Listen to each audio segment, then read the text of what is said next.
Get down. Let me clear my throat. Yeah. Oh, that's better. That's better. Somebody pass around the offering. Since I'm always preaching on tracks, you feel me? I'm not gonna get paid for it. Sermon of the day. You right where you supposed to be, baby. Informant, that information forming. Important you get a portion of fortune pouring. Confession, fortunately, blessings on now they snoring. You mellow, so focus on scoring. Got you underperforming. I never expect something, never assume nothing. Judging me for my past, but that's why I'm triumphant. I don't demand, I know where I stand like engineer hands. Watch how my life pans. Cut that game plan. Show out like a jotter. Pop out like a cutter. Telling the quick rock, skipping the course, squares like hot shots. This gonna be my mood to my beat drop. Putting my boogie shoes in my diddy boots. Ain't no stop. I'ma make the rest of my life live. Yeah, I'ma make the rest of my life live. Gonna make the rest of my life the best of my life. Yeah, I'ma make the rest of my life live. I'ma make the rest of my life live. Gonna make the rest of my life the best of my life. Congratulations on the celebration. I know I'm dope without a need of a validation. No congratulations on no celebration. I know I'm dope without a need of a validation. Yeah. If having hope is dangerous, call me evil Knievel. You leading on the wrong side, living with pens and needles. So lethal, made Shane Black wanna write a sequel. Cause I snuggle my dream till it's seen as illegal. And I still probably will, cause I can never give up. I got my goals calling me, how could I never pick up? Either we make up or just break up. And the snake hits, get the rake up. Yeah, selfish, I'ma cake up. If I don't shake me to wake up. Let my depression catapult me to succession. Shine a light on my imperfections like a projection. Every struggle a lesson, your issues ain't your oppression. Never got a question, keep pushing me to progression like I'ma make the rest of my life live. Yeah, I'ma make the rest of my life live. Happy Thursday, everybody. Happy Thursday. How y'all doing? How y'all doing? I'm sorry, not sorry. You know, just had to rock out a little bit. You know how we do. How's everybody tonight? Happy Thursday. Welcome in, and welcome in once again. It is my favorite night of the week. Why? Because I get to spend these next 60, 90, 120 minutes with you and the Thursday night crew. And so, therefore, we are excited per usual and happy to be here. And where is here? It is on the greatest station, the best network in these YouTube streets, none other than the Bravo with Sheila Network. And we always pay homage to our Queen Bee, Pastor Sheila Ingram, who yields me this captain share every single Thursday night to come and spend this time with you. And who am I? You know me. I'm your girl, Lady Dawn B, a.k.a. Elder Dawn, a.k.a. Dawn, whatever you call me, however you know me by. Remember, we just put up, see, I'm going to go to church. I'm saying amen. Whatever you know me by, however you call me by, as long as we keep it with respect, right? It's all good. So as you know, it is our usual Thursday night conversation that we are going to have. Tonight's going to be a little fun night. We're going to, flow with it. We're going to take it easy, make sure it's nice, light and breezy. You know, we got the Thursday night squad coming in the building, and we're going to keep it easy. June has been an amazing month. Yo, no, I can't, how they say, I ain't going to hold you.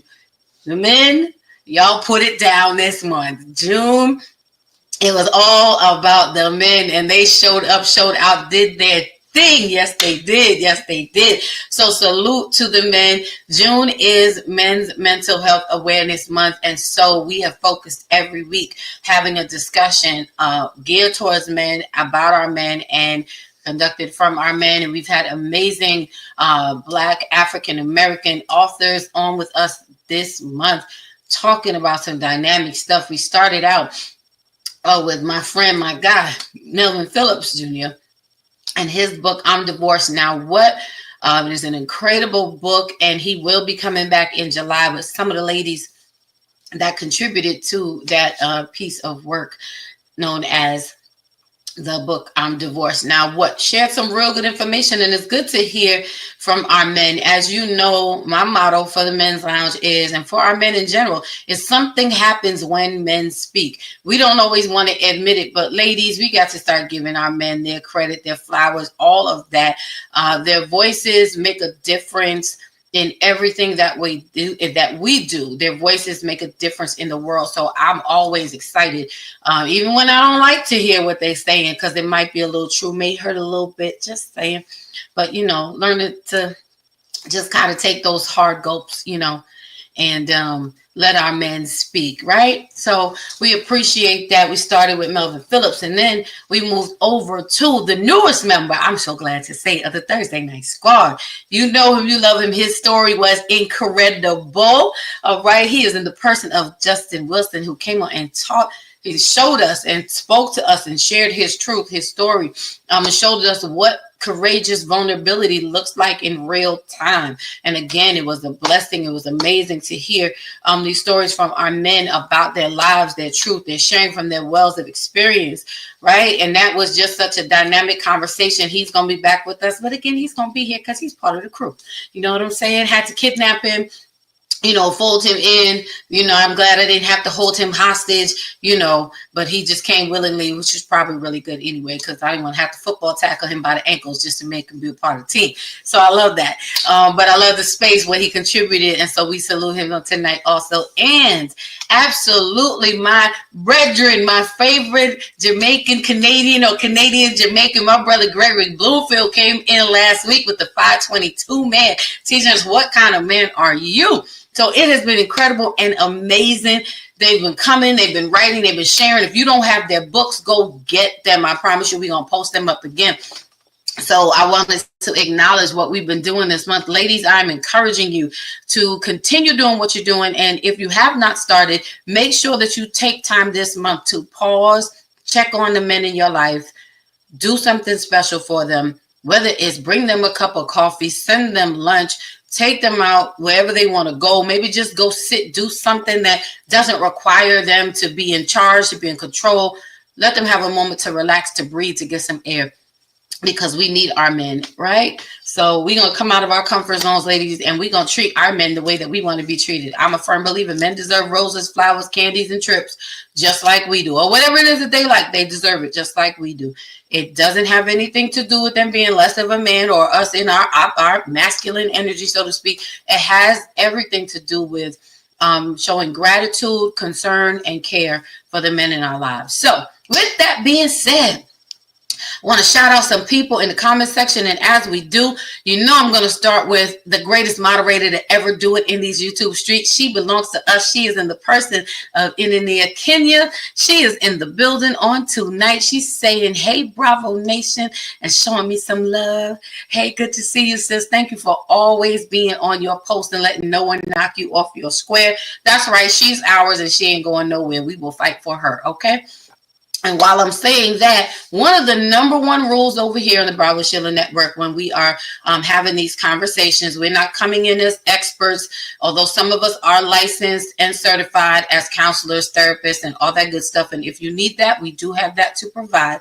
But when we come on Thursday nights, we just put our titles to the side and we come in as real people having real conversations to offer some real resolutions, some practicums that we can walk away with. We are trying to grow as individuals so that we can show up better for each other. So with that being said, the number one rule we have here is respect.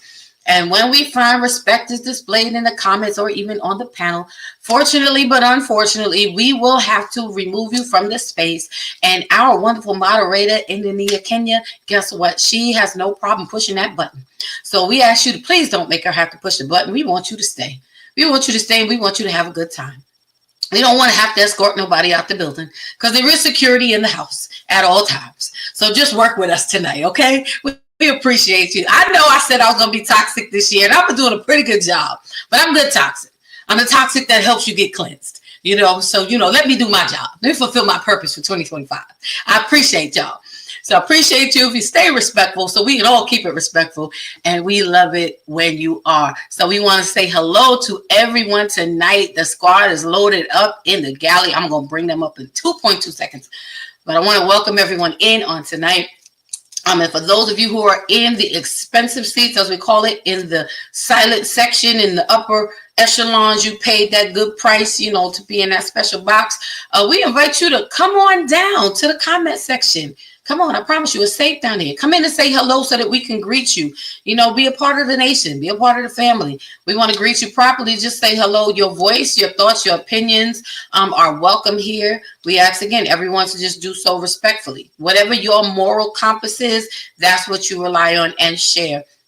if you don't mind. I say it all the time. My moral compass is God. Most of us that are here on the platform are believers, but we are open to everyone.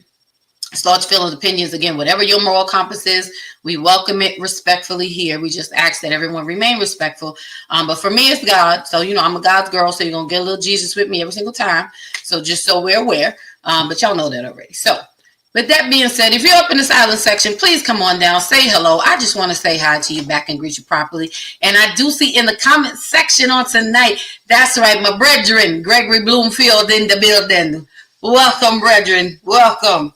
It's a salute to you, Lady Dawn B and the Bravo family. Good to see you, brother. Thank you so much again for being on with us last week. And I can't wait to get you and your counterpart, your 100 plus 100 ladies and on to come and share with us. The more y'all go and get his book. Also in the building on tonight is Patrick Riley. Hello, Mr. Hello, Pat. Hello, Patrick. Good to see you. Glad you made it on tonight. I'm glad you're in the building. All right now. And y'all forget, let me stop playing and put my glasses on, okay? Y'all know how I get. We ain't gonna be cute with it. We're gonna be cute with the glasses, okay? All right. So good evening, Mara 57 now for sure. Okay now. Okay. She says, hello everyone. Glad you are here in the house on tonight. And I hope you guys are enjoying this space. All right, y'all pray for my eyes. These are older eyes. They're not as, they're not as young as I am, but we won't talk about that right now. That's another story for another time. Y'all know I don't have no sense. Well, I do. It just don't add up to $1. It don't all come together all at the same time. We got Sir E in the building saying good evening to all. We're going to bring them up right soon. And Nate is giving, that's right. Y'all don't make a Nate do it. Oh, the world stops when this lady comes in the building. Why? Because that's my mama, y'all. I am her 404. I'm the last good thing that she pushed out. Thank you, Lord. You see, there was nothing else that came after me. I shut it down. So we pay honor to my mama, literally, Pastor Rosa. Y'all know her as Mama Rosa. She's Pastor Rosa. She says, good evening, everyone. Have a great show. Just dropped back to lend my support and cast my vote. Oh, okay. We should have had Mommy up here doing refereeing and all that. We got my girl Theo in house saying hello. Patrick is laughing at me. Yeah, well, Patrick, welcome. You're about to, you'll see. And we got my good sis Taryn is in the building. She says evening all, and I love it. And we got my girl, I call her Gumdrop. She is in the person of Natasha Petty Swinton. That is my counterpart. Y'all gonna find out why right soon. So with all of that having been said, and I have greeted everyone in the house, we are going to go ahead and bring up our crew on tonight because they are ready. They are loaded, and I hope y'all are ready too. So since it's Men's Month, I'm gonna start with the men since we're wrapping it up tonight. It's the ladies' room versus the men's lounge. We're gonna have a little game time, a little fun. We're going to get it on and popping. We're going to keep it real. Y'all know how we do on Thursday nights. Anything is possible. So this is unscripted on tonight. Okay. All right. See, look at it. There she go. I call her Gumdrop. She calls me Baby Bop. That's our nicknames. That's we get along. We get along. Y'all about to find out why. Hey, girl. Hey.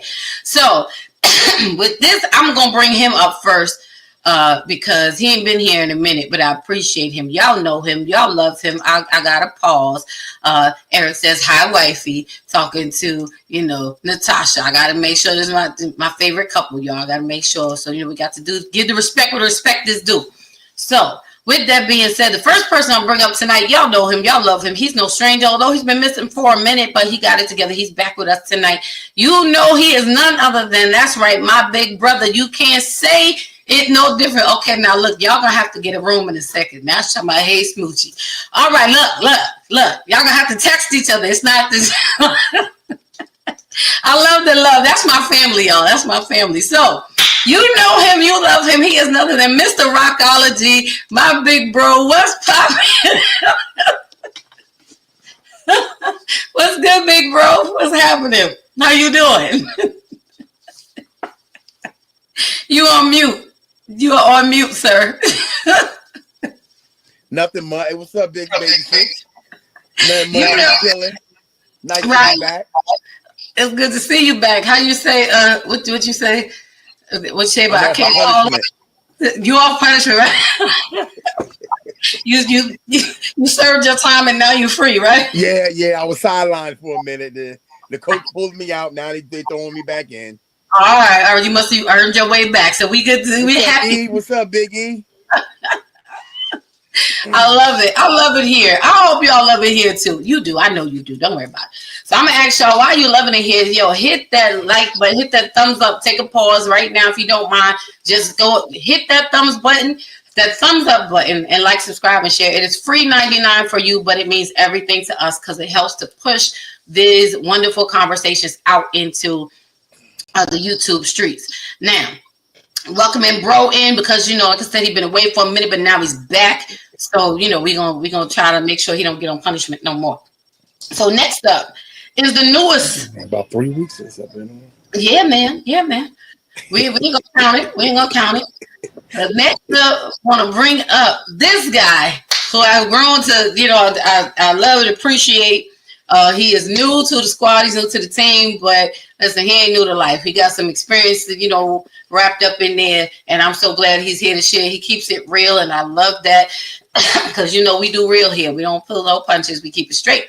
He was on 2 weeks ago sharing from his book, Courageous Vulnerability. It was an amazing discussion. Can't wait to have him on. He's coming back to spotlight and share again from more of his book. But tonight he's in here for game night for us to chill, relax, have some fun so you can get to know him some more. That's right, y'all.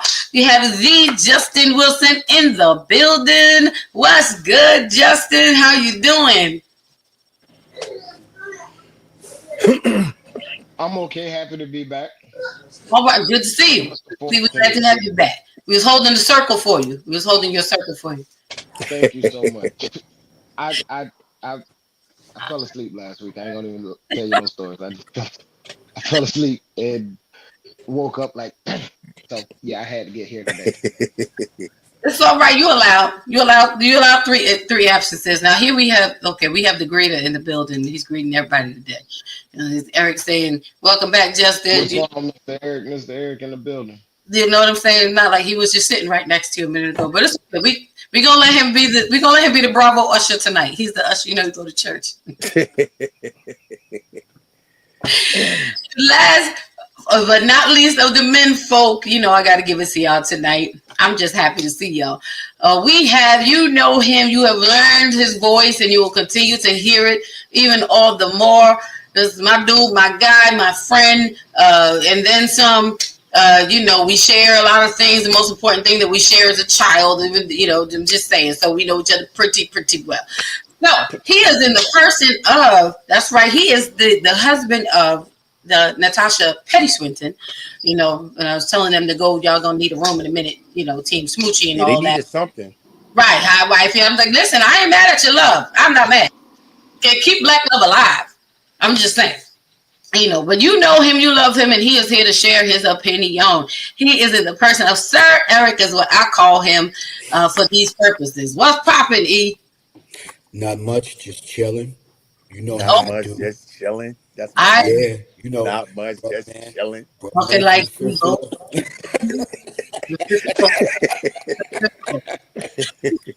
Bro, man.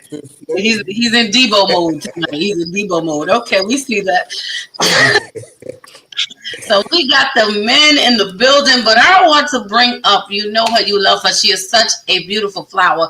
She is my sis, one of my co-writing partners. Oh, Lord Jesus, here we go. I got to do it.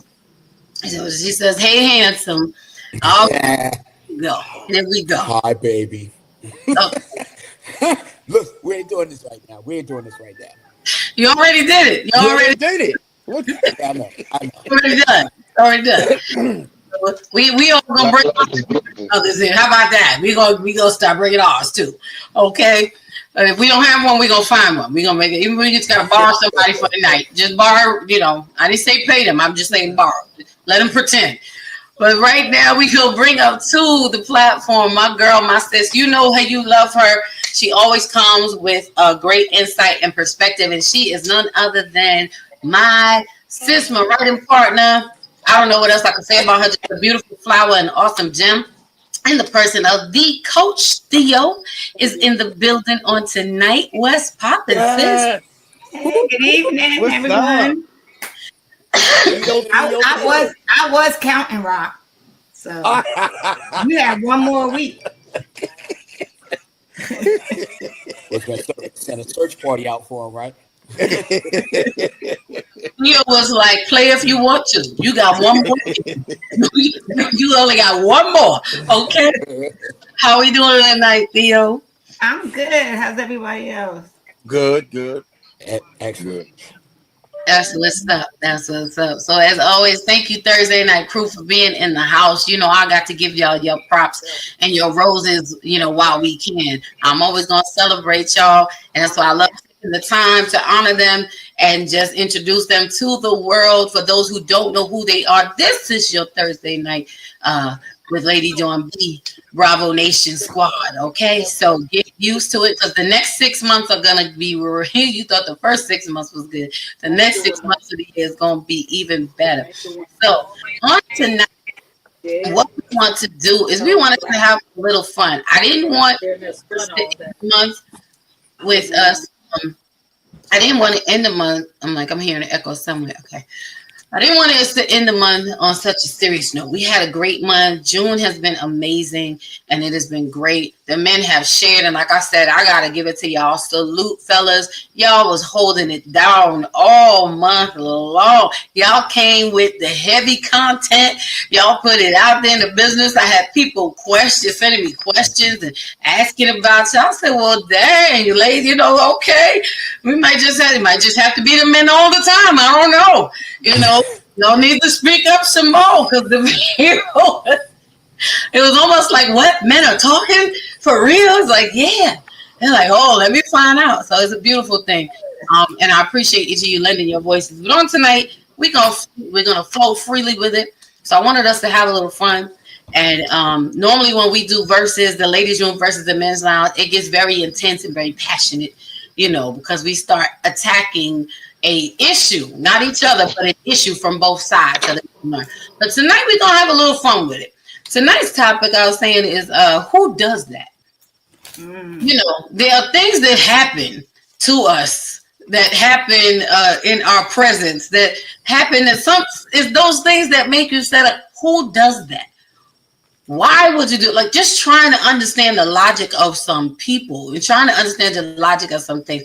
I'm sure we have all, can y'all agree? We've all been in situations. Can you think of a situation that has caused you to say, who does that? Of course. Okay, so we've all been there, right? So in a relationship, can you give me one thing that would happen that would cause you to question your spouse, your partner in that way? And the reason why we want to kind of play this game this way is because sometimes we do things so carelessly or without thought, you know, because we're just moving in our own lane, not considering the fact that there's a whole nother person, whether it be your husband, your wife, your man, your woman, whatever it is. But we do some things to one another and to ourselves that cause our spouses to question our partners. Like, who does that? Why would you do that? Who does that? You know, what was you thinking? And it causes you to start thinking, just when I thought I knew you, you come and do something that makes me question the very existence of our relationship. Like, who am I with? Okay, am I the only one? Is it just me?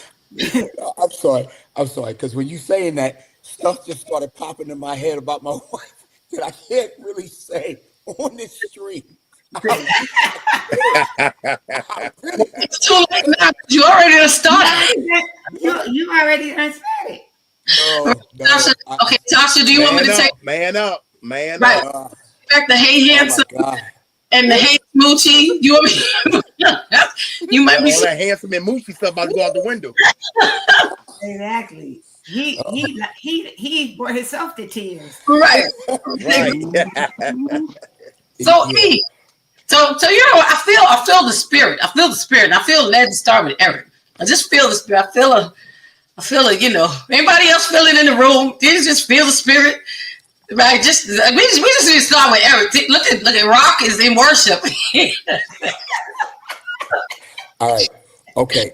So E, let me hold on. Let me set it up. Let me set it up for you so that. Wait, I'm talking to a customer. What did I miss? Nothing. You didn't miss nothing. But I want to set it up, Eric, so that way you're not in like 100% trouble, maybe 99.9% trouble, so that you just need a little bit to try to save yourself with. I'm only gonna give you the 0.1, the point. That's all. So E, can you think of anything that may happen in a relationship space or even in a marriage that would cause you to question your spouse and be like, who does that? Tell us. Yes. Okay. Do tell. Yeah. No, I'm going to start with this one. She has an alarm set that goes off at a certain time for her to get up for work. There you go, Rock. Yes. So what happens when that alarm goes off? You're supposed to get up. She doesn't get up right away. She wants to hit the snooze button. I get up at 9:30. She's supposed to get up an hour later, probably like maybe 10:30. So when her alarm doesn't go off again and she comes out in the living room, she's like, why did you come back there and check on me to wake me up? I said, you have an alarm for that. Oh, well, my alarm didn't go off. I must have shut it off instead of hitting the snooze. And I said, see, there you go. But who does that? You do. Because when my alarm goes off, I get up. And I sat there. I stood there. I think it was day before yesterday. I stood there watching her. Her alarm went off. Here she go. Around, hitting the button. Iron my clothes. Alarm goes off again. Take me to the king. That's her ringtone to go off. Take me to the king. So here she go. Yeah, because she says I'm not you. But we see. Don't worry. We got you. Go tell your story, sir. Tell your story. It's loud enough to wake you up. It's loud enough to wake anybody else in the house up. I can hear it in the living room, but you don't get up on time. But then you want to rush. Talk about, oh my God, I'm gonna have to take an Uber to work now. You wouldn't have to do this if you would have got up on time. Okay, so I'm gonna save you. I'm gonna pause you right there. I'm gonna save you just a little bit. No, she's good. So hey, y'all don't live in my house, so I ain't worried about it. You know what I'm saying? I ain't scared of you. That's not what I'm saying at all. That's not what I'm saying. No, I'm talking about her. I ain't scared of her.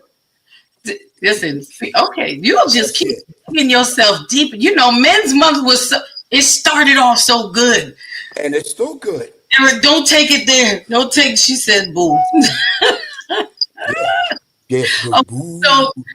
So what I'm hearing is, this is a situation of, and again, it's just for us to consider some of the things that we do that may seem off to one another, just for a little fun tonight, and she made a good point. She said, I'm not you.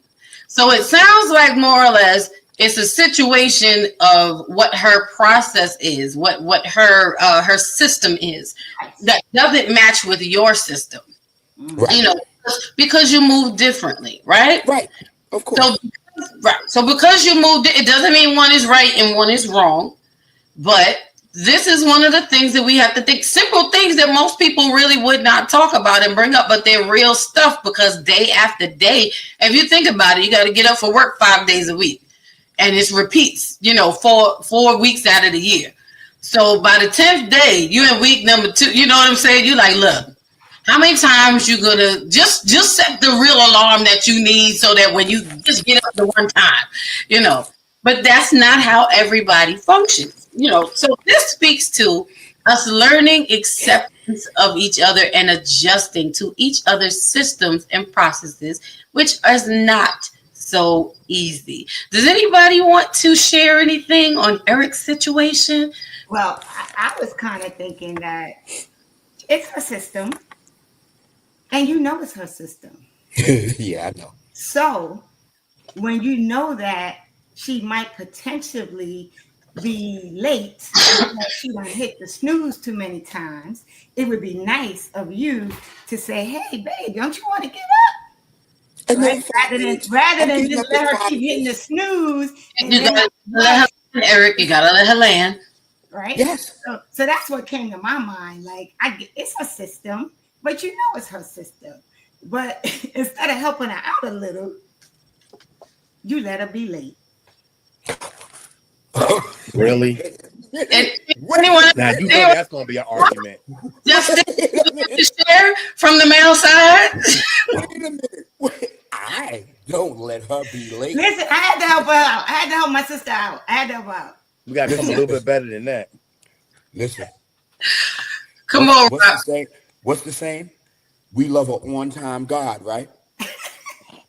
Right? He ain't God. Well, we're not talking about God. God is in a whole nother atmosphere. But He's we love an on-time God. God card. The God We card. love an on-time God. We should love an on-time alarm that goes off to get you up in the morning to go take your shower, get dressed, and get out on Listen, time. I tried. You reach it, Eric. You cannot put I am in this not situation. reaching. The reason is because you say you serve an on-time God. However, God doesn't operate in time. He's not limited. So it's only Oh us. my goodness, So really? I'm just saying, there's just a little Bible lesson right in there.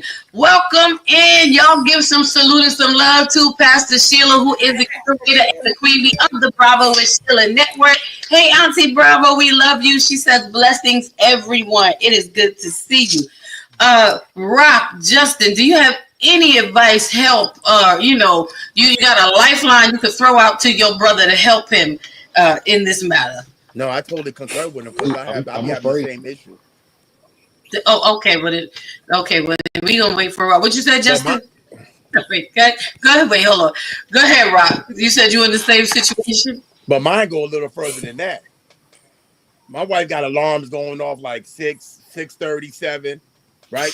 And these alarms are still going off, and she ain't work no more. And they still go. I'm like, why you got these alarms set? And I gotta get up, turn off the alarm, look for her phone, look for her. I'm like, why? What is it? And then, I just don't get it. I was like, and this is for years. This years. Like, why is the alarm going off at this time again?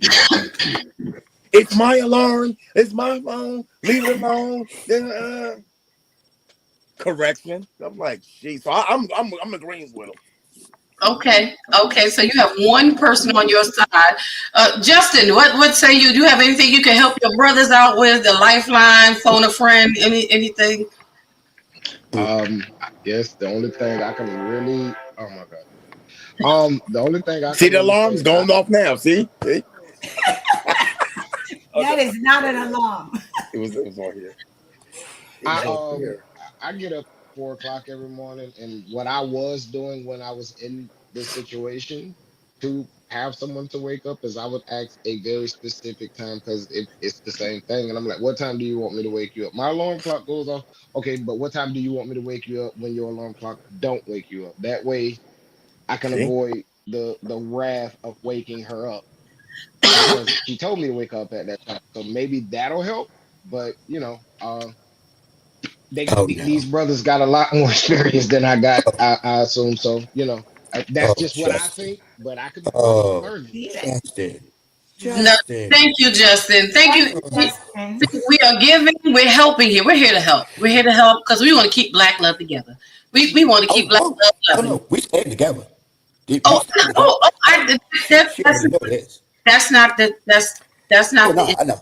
I You know. want to keep the Trying to keep it peaceful. No, No, my it's peaceful. She's my good. my response or my little 2 cents in here would simply be Here we go.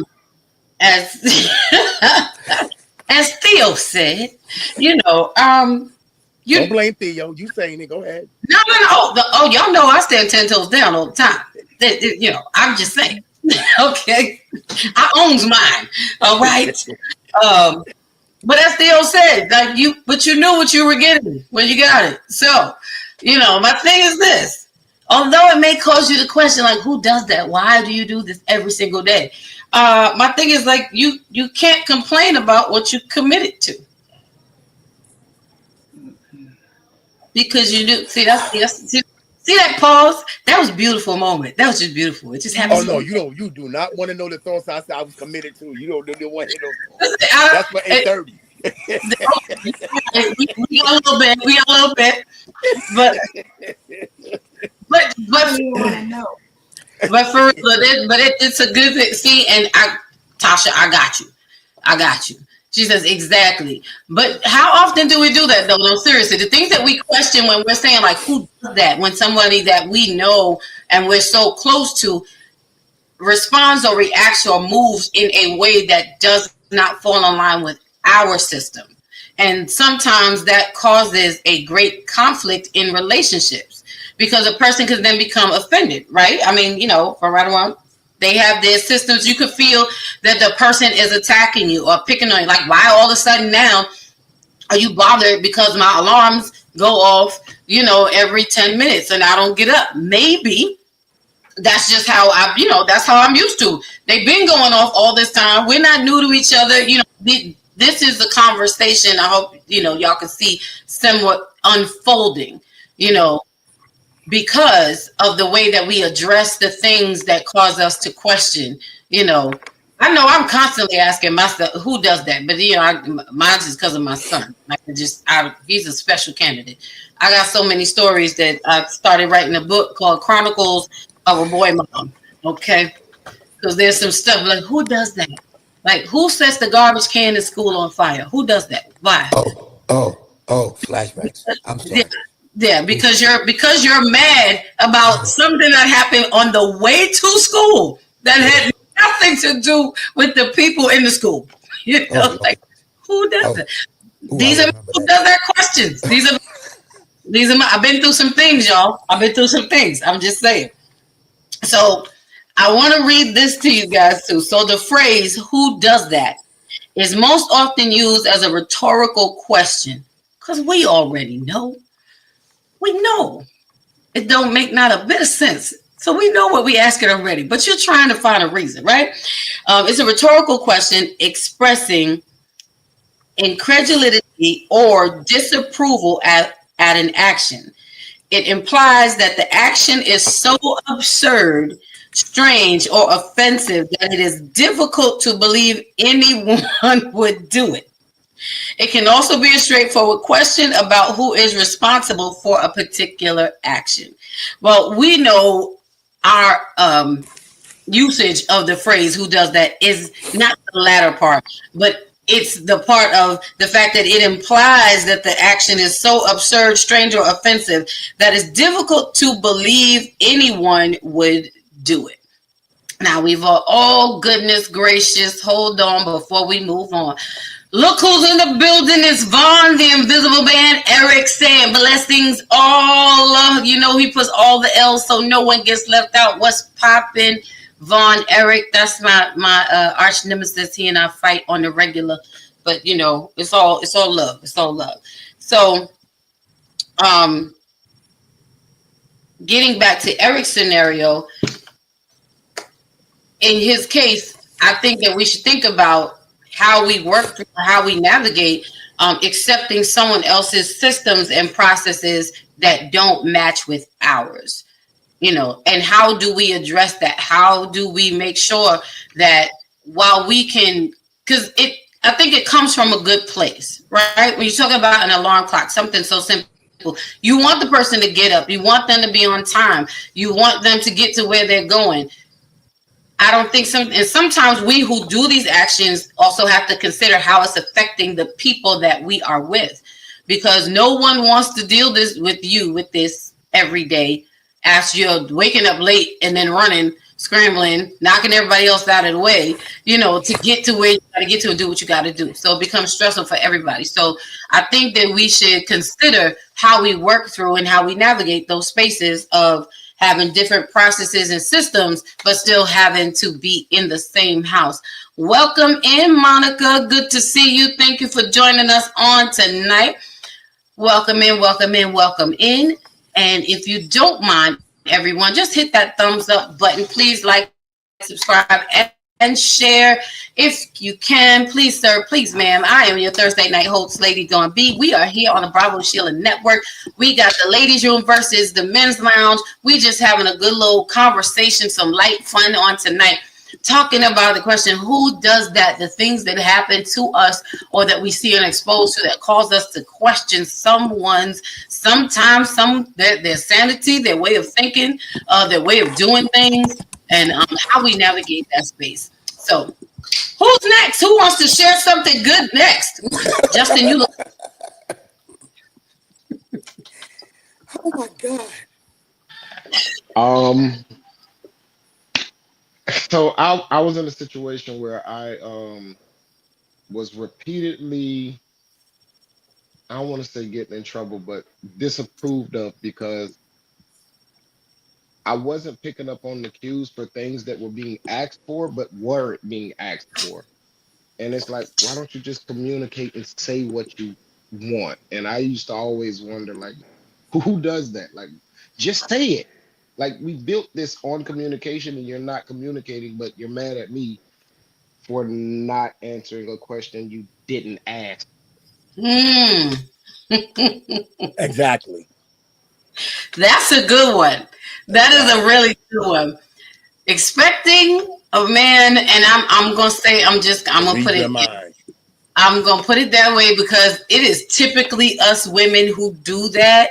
Literally expecting a man to answer a question we did not ask. Now, I'm guilty of that myself because I'm expecting you to read my attitude. I'm expecting you to, and not that it's fair. Oh, okay, Patrick, you agree. Oh, he agreed in capital letters and with the 100. That's with what 100%, right? You know what I'm saying? Okay, Patrick. You know what? I ain't mad at you because you are allowed to share. You are allowed to share your truth and whatever your moral compass is, because this is a safe space and we respect everyone's thoughts, feelings, and opinions. I just felt it was a little strong in the capital letters, but he's saying it from his chest. He's saying it with his heart. But that's a good point. Like women, we do, like you said in that situation, it was boggling to you because the relationship or that space that you built, you said was built on communication, right? So it's like, what changed that caused you now to start speaking sign language and leaving like cryptic, messages that you're supposed to figure it out? I know with women as we are, sometimes for me, I can only say for me, when I find myself in that space, it's usually because I either don't know how to ask you or I want to see how well you know me. And women, we do that a lot. We do expect men to read our minds instead of us using our words. And then when you don't, we do get mad. Right. And it's one thing if we always had communication problems. But if, like you said, the relationship or that space is built on communication, then what has happened that all of a sudden you expect me to be in my region? Because as a man, I'm sure you're flowing in what you guys have built, like saying, well, if she wanted something, she'd ask me for it. Or the burning question is when y'all see we have an attitude and you're like, I don't know why you're mad. Right? Like, why are you mad? And what's our answer? I'm not mad. And even us saying, I'm not mad. Yep, lie on top of it. And we know we're mad. So y'all will try again and be like, well, you seem mad. And now we get madder because y'all are like, but you look mad. And you seem mad, like you're not sounding mad. Like I can tell you, man, I said I'm not mad. I already told you I'm not mad. Stop asking me if I'm mad because I already said that I'm not mad. But now I'm mad because you're asking me again, right? Is that what happens? Is that how that? Am I right? Yeah, that's about right. And I don't know how to fix that. Like we could have avoided this argument if you would have just said what you wanted. Just say it. I love you. I can tell you what you want. So is it that the question wasn't asked, or was it the way it was asked? And like, I just need more information. There may have been a silent implication, or she may have felt she gave a silent implication, but Yeah, just say like the thing is But in the nothing was beginning. verbalized. Nothing is No, it wasn't verbalized. And my thing is I say up front, like after I had 13 years and it didn't work out. So for me, communication is a high priority. And I'm like, listen, I don't want to play the guessing game. Just tell me what you want. mm, I'll figure other things out, but if you actually want something that is going to lead to an attitude and an argument, just say it. I mm, promise you, I will tell you what it is. And yeah, it didn't work out that way. And mm. yeah, so we ain't together no more. So And that's even not when you play the guessing game, they switch it up anyway. right. You will say that's not it. Yeah, Now, 50 now Shades of we've been Grey here has a this script. long. I've known you this, and I don't know what's going on. Come on now, stop. Yeah. They switch The it up. They the switch it up. movies, So I'm like Justin. I don't do it no more. If you don't come straight on and ask me, I'm good. I don't play no more. I mean, I would have to like I can't say anything. Like I agree. Like with you guys. Like, Theo, as a woman, have you ever done it? Monica is cracking up. Sis, listen, have I ever done that? I'm either going to ask the question or I'm just gonna think about whether or not I really want to know the answer or is it important to me and just not ask anything. But I'm not gonna get an attitude if I take that recourse, right? If I decide on myself that this ain't even worth going into, right? But I'm normally going to ask the question. It's rare that I am not going to ask the question unless it's because I'm a big believer of don't ask questions that you really don't want to know the answer to. Me too. Because That's right. Because you already really know the answer. Right. So, Some questions you ask, you already know the answer. exactly. So I'm a big believer in like, okay, I really want to ask this question because I probably know the answer and I probably know what this is going to lead to. Right. So, yeah. but I think But I'm sure that's my perspective. I'm sure if you were to ask someone I was dating, they might feel otherwise. okay. Look at Justin. What you do? I got nothing on that one. I respect Coach too much. I got nothing on that one. Come on, we come to speak real. We come to keep it real here. You ain't got to hold back. Put it out there. No, like she said, somebody else may feel something different. And I don't know. Like I said, maybe I do the same thing. I don't really ask too much, so I don't know how I would. But again, it's one of the things where just talk. Let's have a conversation, please. Yeah. I love conversation, so I'm absolutely fine with it. I try my best to make sure I've created a space where communication is open. I do believe in proper argument, so we can argue. We don't have to be disrespectful. So, like all of that stuff is a setting that I've created. So when we get to that place where you wanted this bag, but you didn't say you wanted this bag, like just say you want the bag. You know what I'm saying? Especially you want a $3,000 bag. My book ain't sold that many copies yet, so I'm gonna have to work on that. Talk to me. But You want so I can work it. Right? But I will also say, I think also some of how I communicate also is a reflection of the work that I do. Because remember, I work in human resources, right? So I tend to think things through more and be outright and want to have a conversation. And because I believe the breakdown in most situations, whether they're intimate situations, friendships, at work, all come back to communication. That's true. What came to me, Justin, when you were talking about and it's a real thing. We do have to learn how to communicate better. And again, I've done it. I've been in that space knowing I'm mad about something and I'll be quiet and my whole energy can change a room, knowing that. So when I already know, the person I'm with is going to, because in order for you to even be with me, like you have to know me. I would never date someone who does not know me. I'm not going to get in a committed situation until I feel like you know enough of me so that there's no surprises, so to speak. There'll be little things you got to learn along the way. But, you kind of take your time. But what thought what came to me was actually the title of your book, which is,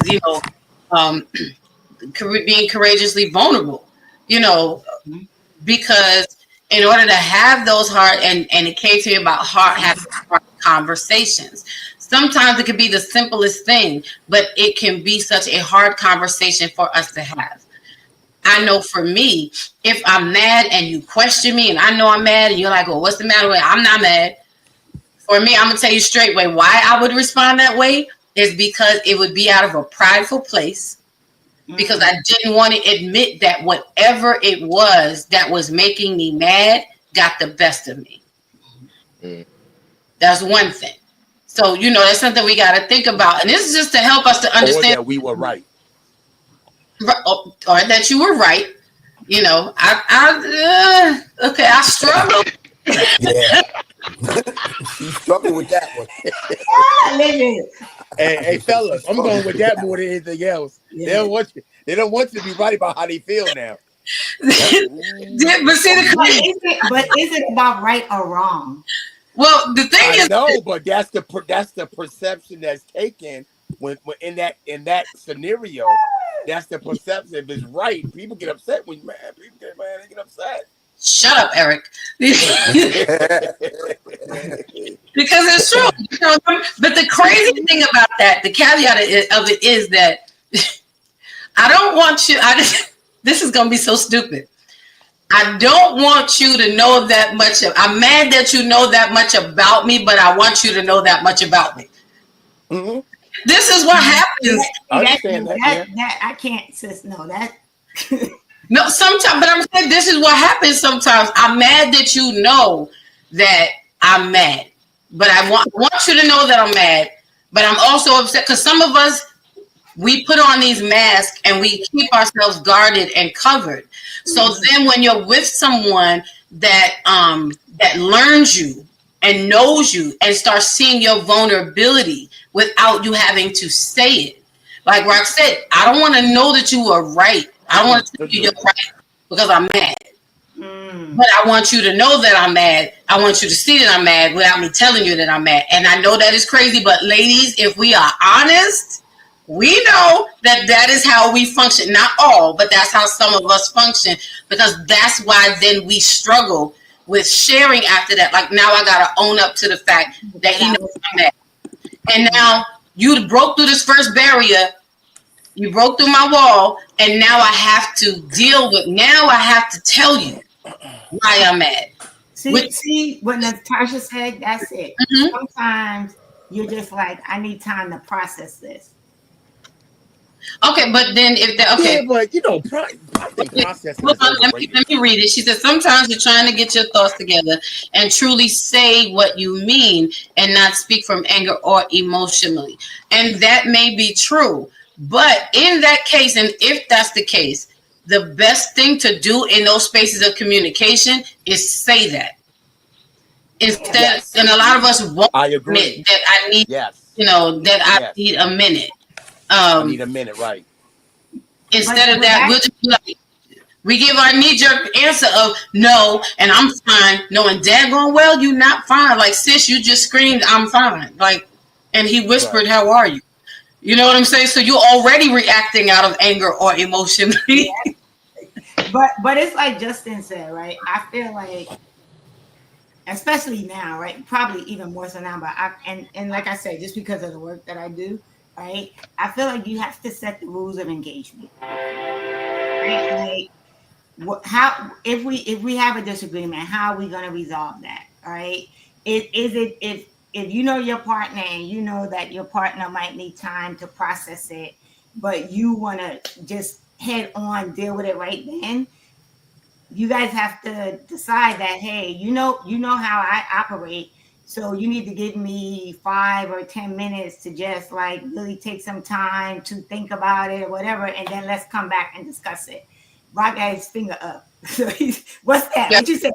No, right? Because I'm gonna say this. Go ahead. It's funny because when people are saying what they're saying, they don't need time to process. But when somebody else is saying something, now all of a sudden they need time to process. Well, that's true. No, that's true. Now, in some and I think cases. sometimes, personally, don't know. Well, I ain't worried about nobody my head off, but I think sometimes I need time to process it. Sometimes it's just overrated. People just don't. They ain't got nothing to say. But look at what they say, right? Sometimes you need someone that's going to understand that. I just let's sit in silence for a minute, right? And Okay, well, then let's read her whole comment. Go ahead. I need someone who can sit in silence with me until I can communicate it or work up the courage to share it. But No, I'm not disagreeing with that. But what I'm saying is, I want to see that on the flip side as well. I don't want you to go all in, and then when I'm trying to say something, well, I need time. But that's where communication comes in. That's where you express to your partner, like, listen, this has to be a mutual thing. Like, it can't just be one sided. That's what I'm saying. and I think That's so. It went on me, setting the and then rules. now it's That's my where the turn rules to of talk. Now you engagement need come time to in. process. But this also comes down to, like Justin said, and also like Theo was commenting about. Justin said he believes in fair arguments. You know, Yes, they got to be fair. so this is, I believe that this is a connection to that. Like, we got to learn how to keep it fair. Like fair. And then they says, I believe it goes both ways, right? So Rock is, referring to the point of us not, you need time to process it on your side, but when you're talking, you don't need time to process it. Yeah. The And reason that's where you guys have to communicate, right? Like, how are we gonna resolve issues, right? Like, and I look like, is you saying to your partner, listen, when you need time to process it, I give you time to process it. You need to do the same for me, right? Like, because they're not. It's going back to what Justin said, right? They're not gonna know that unless you tell them. But also, but you know what? Wait. Let me just get this. Oftentimes that happens that way is because we've already processed in our mind what we're going to say. We already had the whole conversation. I need time to take in what you said, because I didn't know what your words was going to be. Now, women, we do this all the time. I know we do. So we all do. We have the whole argument conversation. We got a selection, a B selection, a C selection. We know already. We got. If he says this, then I'm going to say that. If he says this, then I'm going to say it. We already have it in our head. So we're just trying to wait for you, which is why we stand there waiting like this, like, just waiting for what you're about to say. But when you say it, then we need the moment to process. And if you say something that's so far off from anything that we imagine, then we don't even know what to do, because we didn't give an account for this. I wasn't expecting you to say that. That's what I was saying, right? But we need time to process what you shared, because now I have no defense. Eric, you're doing a lot of laughing tonight. I don't know. But you also have to remember that most people listen to respond as opposed to listening to understand.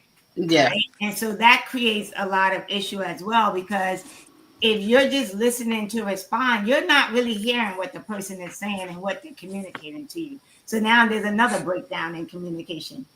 So, right now, Rock, what was you gonna say? What else was you gonna add, sir? I forgot. Okay, just write it down. I think that we also have to allow clarifying questions into conversations so that we actually can understand, because sometimes when you're talking to somebody, you may be clearly stating what you're saying, but that doesn't mean they're clearly hearing what you are saying. They can hear all of the words, understand the definition from the definitional standpoint, but not necessarily understand what you're saying from the emotional place that you're in. And so I think, again, we have to learn how to have a loving disagreement / argument and go into an understanding that I'm not the problem, you're not the problem, this is the problem. How do we address the problem, not each other? I'm not trying to win an argument. I'm never I did it for 13 years. Right. Again. You need to put that in the chat. I'm not trying to argument. That's good right there. I'm about to get you. I always say it's not about right and it's not about wrong. It's about getting along. It's about resolving this. We got to get along, and to get along, we got to have resolution to the issue. Yep. But when you in an argument or when you're having a disagreement and both parties are fighting to be right, resolution is nowhere in the mix. Yeah. So it's 'Cause not you're about not trying right to or get to wrong. the It's root of about it. a resolution so we can get along. Yeah. I think what happens in most cases, I find that when we get into arguments or in argumentative situations, is because we go in already defensive, number one. Number two, we are competing to be heard. You know, when I feel that you're not hearing me, because there's a difference between listening and hearing me. And when I feel like you're not hearing me, is when it becomes combative, you know, and we have to learn how to pause in those places. So those are two things that we really have to consider in this, because it will help us to get to bypass that point of getting to this statement of who does that. You know, like why would you expect me, like just at the beginning, to answer a question you never asked? Is that fair? It's unfair for me to put you in that position and expect you to read my mind, you know, and vice versa. And Justin, you said something that I think, if I heard you correctly just now, you were talking about us asking clarifying questions, right? Is that what you said? Mm-hmm. Now, Yes, ma'am. now we're giving language to these things, because this is all about us. And it's not just in, you know, male-female relationships. These are things that happen, you know, in our everyday lives, whether it's at work, whether it's with the bus driver, whether it's with your kids, you know, sometimes it's with yourself. Sometimes it's like self, you know, and self is like, huh? You know, it's so passe, you should say, you know. So can you do me a favor and just kind of share, because some people may not understand what a clarifying question is, so that if you could just give a little bit on what that is or what that looks like, so that people understand, so that we can know how to operate better in that, or even start implementing it. I mean, for me, a clarifying question would be a question that that I ask to make sure that I am hearing what you're saying. Because sometimes you can say this, that, and the third, and then what I heard was not what you said. Even though I heard your words, it wasn't what you said. If I'm not certain, especially once you know your person and you know they can say things in a roundabout way, people were raised up and taught how to communicate. So sometimes you have to say, is this what you're saying? Instead of going back later, you go try to do it and then you come back. Well, you told me to do this. That's not what I said. No, the problem is it wasn't clear before you got there. Mm-hmm. So being able to have that conversation and say, okay, so let me make sure I understand you correctly. You want this, this, this, and this. I guess if I'm gonna use an example, in I've not been in a situation yet where the way clothes are supposed to be washed is exactly the same for the man and the woman. So I don't even have an argument no more. You wash the clothes. If that's what you want to, I wash my own clothes. You ain't got to touch them, because I'm gonna fold them the way I want to fold them. I'm gonna do it the way I want to. We ain't got to have this argument. Fold them the way But I want them folded. Yeah, I got you. But right, I'll do that. But if we're ever going to come to a place where we can communicate to each other, so I know exactly what you're looking for, please, you know, we have this in relationships today, from what I hear on the internet, like nobody wants to teach their person Mm-hmm. how to coexist and love them, and that's a terrible idea. Like you gonna making yourself mad for no reason at all. So ask the question, repeat the question back to the person the way that you heard it, not necessarily the way that they said it, so that if there's anything wrong with your understanding, you can get that cleared up right then. Y'all can communicate it, and then you can move forward. But yeah, that's what I would say. A clarifying question is a question that will allow the person that's talking to you and allow yourself to know that you understand what they are saying. yeah, that's A good. So reverse to that I too would is say, a reverse to that too is when you're talking. I hear a lot of people say they use it like, "Don't treat me like I'm a child." Mhm. But proper communication is, if me and Justin are talking, and if I say, "Do you understand what I'm saying?" A lot of people look at that and say, "Don't treat me like I'm a kid." But then they don't Yeah. understand what you're saying, though. But I think it also comes down to how we communicate, right? So you have to know people, and so to Justin's point, right? It's kind of like clarified question. It's kind of like paraphrasing what someone said, right? So, right, and so if you say to the person, "Do you understand me?" Now it's kind of a trigger versus you saying, "Let me make sure I'm understanding what you said," right? Because then they receive it differently. Right. And so it also comes down to the terminology you use, because if you say, "Do you understand me?" you're going to get that why you treat me like a child versus, "Let me make sure I'm understanding what you're saying." Right. I'll be like, who you talking to? That's what's first. So sometimes you have to think along that line. We gotta grow up. That's it. We just gotta grow up. Right. But no, but actually I would say, like, when we teach this at, like, when we do trainings on communication, those are some of the things we teach people. We talk to them about the words that you use when you're talking to someone or communicating with someone, right? What creates the barrier, right? What creates the wall, right? And so a lot of what is being said, like that paraphrasing and clarifying questions. But one of the main things we do talk about when we're training people around communication is you get a different response when you are saying, I don't understand versus, "Do you understand me?" Right? Because you have to kind of have a feel for the person you're talking to as well, right? And know what might trigger them. Because most people are going to be defensive. Yeah, you got to listen to the body language, the facial expressions. All of that is a part of the communication, not just the words. And so, yeah, that all of that stuff is important, and we got to be able to jump on it.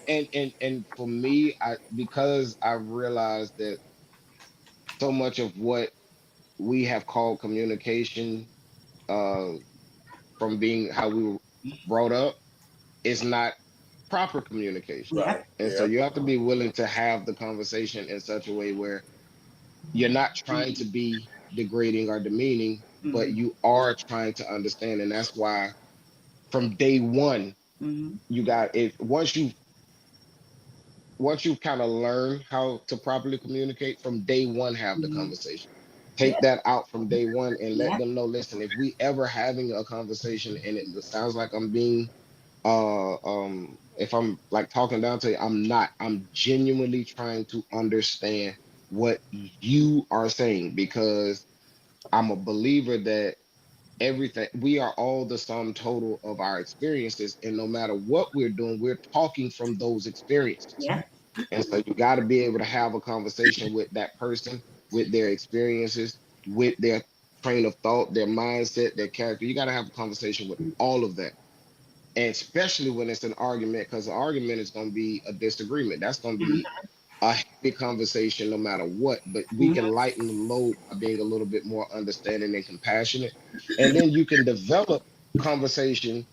You can develop a conversation over time where you don't necessarily have to get to that point. And then you have to understand, don't nobody got to agree with you all the time. Yeah. Don't nobody got to accept your way all the time. You ain't always right. I'm not always right. And that don't make us enemies. That just means we view things differently. Right. That's fine. That's a key point right there. That's a key point. Let me read some comments because they're talking to us in the chat, and then we gonna go right there because that is a major point. I've learned that myself. I've learned to be like, you know what? I don't have to like it. I don't have to agree with it, but I do have to respect it. So Natasha says the big problem is that people don't accept that just like they could be right in a disagreement, you can be wrong. That's true. That's true. You got a few words in there that you can be wrong. So it's possible. Mara says asking to know what someone is saying. Just talking about the clarifying questions, asking like you were saying. Welcome in 360 Coaching. Good to see you here on tonight. Mara also says some people don't like questions, and that's true. If we don't like to ask them, but they don't like to be questioned. Right. So for me, I don't necessarily like to be questioned, but it depends on what the situation is. You can ask me anything, but if I'm already telling you something, don't question. You questioning my answer will depend on if you're questioning my answer in disbelief like you want to challenge it because you can't accept that that's really my answer, that's triggering for me because that becomes combative. But if you're asking or questioning my answer because you're trying to understand, then I can rock with you with that. So yes, people. So I think you just have to be mindful of which scenario it is. She also says it then becomes a problem communicating with said person. Exactly. Yeah, because I'll be ready to. I gotta go to my prayer closet and get my life together. I have to switch to my reform. I'm working on it, y'all. I'm being for real. I'm working on it, but I'm working. There was a time when I wasn't. There was a time when I was not. So I've gotten much. Shut up, Eric. I didn't say nothing. I thought you coughed. I'm sorry. I take it back. Welcome in, partner. My Monday night Beyond the Mic partner is in the building, Dr. Elaine Sanders. She says we have to learn to communicate effectively. And I think it's important when we're talking about effective communication.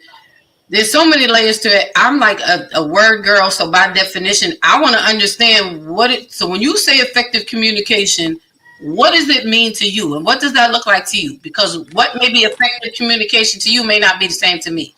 Your effective communication might be yelling, mine could be, throwing a shoe at you. People do, I'm saying, those are extremes, but people think that's effective communication because it's what they have seen, And so it's the one way that you learn, how to communicate. Some people effectively communicating is yelling. I'm not really with that. You start getting me in my feelings. I start having conversations with myself and I'm like, I need you to lower your tone. We can talk, but effective communication to some people can be the way it's expressed, or is it the content of what you're saying? So I think you have to find out a person's communication style in order to communicate effectively. That's a very good point. Mara says That is very true. Right. That is very true, Mara. I need to know how you. So elaborate on that. Some people just are insecure about their level of understanding. Oh, you want her? Okay. You want her to elaborate on? No, I want you. I cheat.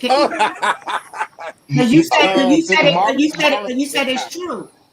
What I believe she's trying to say is because we people are on different levels of understanding, different levels of education, different levels of knowledge, and different levels of wisdom. And sometimes, I'm just coming from in the beginning of our marriage where that was an issue, being on because sometimes what happens is we may be here a little bit, and we're talking to a person who not only is not there, but they want to be there, but we don't grace them the time to get there. We want to drag them along. No, you need to come up now, whether they're ready or not. So there's different levels of understanding because you have different walks of life. I was raised in the church. My wife was raised in the street. So that's, and then I'm a man and she a woman. Those right there by itself is different levels of understanding in different things, in different areas, right? So when we came together, when they said opposites attract, that was really opposites attract. Yeah. Because her father was a bootlegger and they was sold drugs and all of that. When I was coming up in Sunday school and all the other stuff, right? So there's different levels. So when we met, this is what she wanted. But in the beginning, I didn't grace her, or I didn't have the knowledge, or I didn't have the know-how to allow her to get to where she's at today.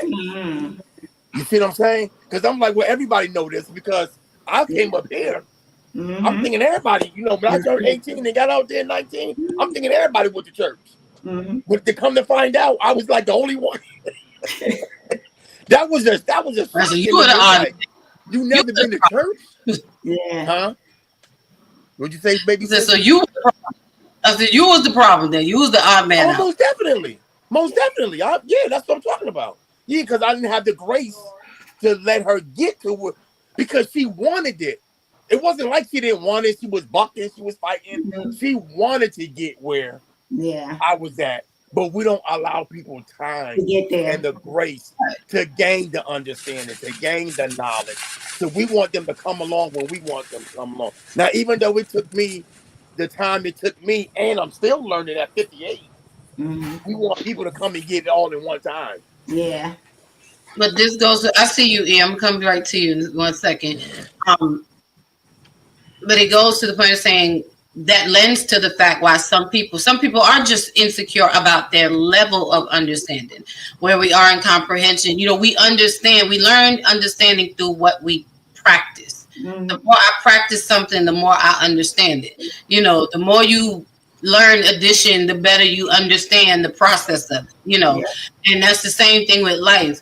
And a lot of us, some are insecure about their level of understanding in relationships. And when you get into it with someone, say in this case, who is expecting you to know, like, what you mean you don't know how to, we got to be mindful of how we address what someone does not know.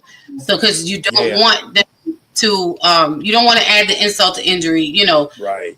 want to make it safe for them to say to you again, and getting back to the communication as Justin was talking about before, making it vulnerable and making it a safe environment where you can have the vulnerable conversation to admit that I understand, this here. So that's a good point. I just want to get through some comments before I let you guys get back down with it. She said, simply saying I don't understand is not a problem. It should not be a problem.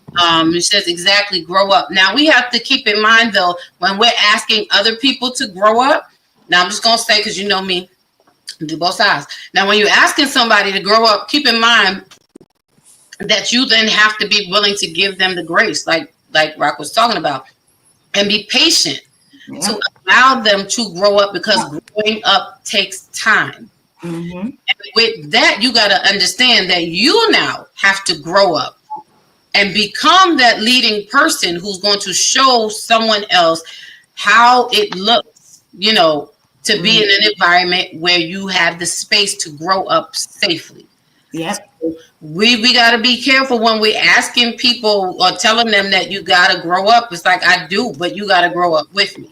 Since you're demanding that I do so, then make it safe for me. That's just, that's how I'm just saying. Elaine says sometimes we communicate from a place of trauma instead of a place of healing. That's very true. Yeah. We have definite trauma responses because we're so accustomed to. I've been so accustomed to, and I realized this recently, as I've been like kind of getting back into the dating realm, getting to know people, that in some spaces, not every relationship, but I am so used to some unhealthy relationships that being healed and whole now and showing up differently, that having healthy options in relationships is so foreign to me. It feels like the wildest thing in the world. I'm like, what? Like, we can actually talk about something, like, huh? Like, we can actually, and it's not necessarily the other person, because I had to think about where I was, and where I was in relationships while I was wounded. And so I wasn't letting, we look for the Band-Aid, not for, what's next. So sometimes we do respond out of our trauma than other things. And we have to relearn, give yourself the opportunity to relearn you where you are. So the same person will turn around and disrespect you just because they lack understanding. That's true. That can happen, very much so. Understanding and misunderstood what you said instead of just confirming what they processed, they lash out. Because no one wants to ever admit that I don't understand. And I'm not saying that no one in the world, but that is not a comfortable space for us to admit. And we have to make it normalize saying, I don't understand. Justin, you want to say something? I saw you, Eric. I see. Yeah, I just wanted to say, like, one of the things that I've learned and I've implemented into practice and found to be effective in this realm of me trying to understand how to communicate. I am a much better writer than I am a speaker. And so I will say, hey, listen, I'm going to write you a letter. Yeah. I'm going to separate it into the different things that we need to have a discussion about. And then you can respond to that letter verbally, but it's better for me And cause sometimes I don't process as fast as the women that I've talked to. They got it and they ready to go. I need to be able to think about these things, and I'm very careful about the words that I'm using. I don't want to speak to my person in anger because you can't take that back. So sometimes consider writing it down and giving them the letter and saying, hey, I want you to read this and take the rest of the day to process it. We'll come back tomorrow and discuss it. You know what I'm saying? And if that's an option for you, I think that maybe that will be better. I'm not saying it's going to fix it. No, I'm that's saying good. That's that's good. another option. No, that is good. Come on, E, what was you gonna say? Oh, I wasn't gonna say anything, but um, I'm just gonna say, like, when me and my wife get into disagreements, or sometimes, heated disagreements, because we talk. So a lot of times I gotta take a step back and I just get quiet. So when I get quiet and she's still talking, and I'm sitting there and I'm not saying anything, I'm hearing her. I'm just not saying anything. And then at the end of the conversation, she'll be like, "Well, you don't have nothing to say," and I'll be like, "No, I'm just listening to you. I'm just listening. I don't have anything to say." So when I don't have anything to say, that's because I'm processing everything that you're saying to me, and so forth. Not everything. I had to learn how to do that. I had to learn how to do that. Yeah, Just not listen everything. sometimes. Just listen. Yeah, yeah. And Mm-hmm. when she finishes, okay, all right, I hear you, and then I leave it alone. Mm-hmm. I like.